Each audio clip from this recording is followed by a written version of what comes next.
اور باقی سیاسی جماعتوں جن کے خلاف دھرنے وغیرہ بھی اگر دیے ہیں تو وہ پرچے واپس ہو جاتے ہیں۔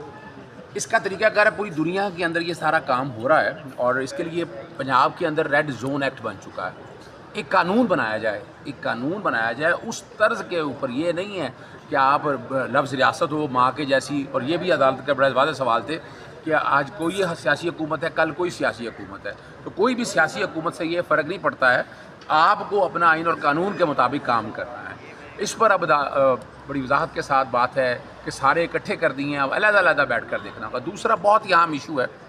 اور وہ معاملہ ہے پہلے میں ذکر کرتا ہوں عمران خان صاحب کو جو جیل میں سہولیات دی گئی ہیں، وہ بین الاقوامی قوانین، لوکل قوانین اور ہمارے high court rules and orders کے مطابق نہیں ہیں۔ اس میں لاسٹ تاریخ پہ 25 تاریخ کو اعتراض لگا تھا، اعتراض دور ہو کے آج نوٹس ہوا تھا، اور اڈیالہ جیل کے سپرنٹینڈنٹ سے باقاعدہ رپورٹ بھی مانگی گئی تھی۔ آرڈر کل ملا تھا، کل واٹس ایپ کے ذریعے میں نے بتایا کہ سب کو میں نے بھیج دیا ہے،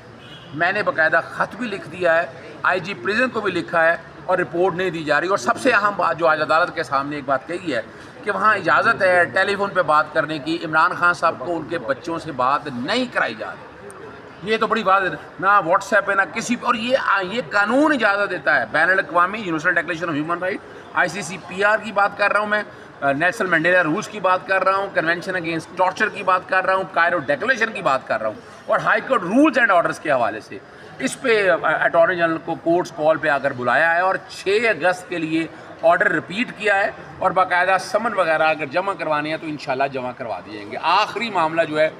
وہ ہے نیب ترمیمی آرڈیننس کا۔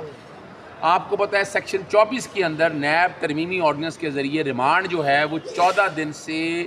بڑھا کر 40 دن کر دیا گیا ہے۔ پارلیمان نے ریمانڈ آپ کو پتہ ہے کہ 14 دن کا کیا تھا، اور وہ قانون چیلنج تھا، ایک اعتراض تھا کہ یہ والا معاملہ سپریم کورٹ میں ہے، وہ بتایا کہ سپریم کورٹ میں یہ معاملہ نہیں ہے۔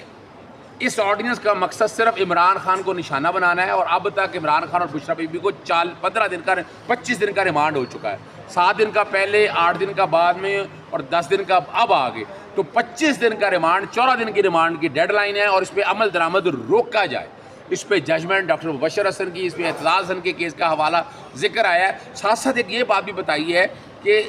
جعلی اور جھوٹے کیسز اگر کرتے ہیں نا، کیسز بنانے کے اوپر سیکشن 36 کے تحت افسران کو انڈیمنی ہے، اگر وہ ثابت ہو جائے کہ جعلی ہے تو سزا 5 سال تھی، اس آرڈیننس کے ذریعے سزا وہ کر دی گئی ہے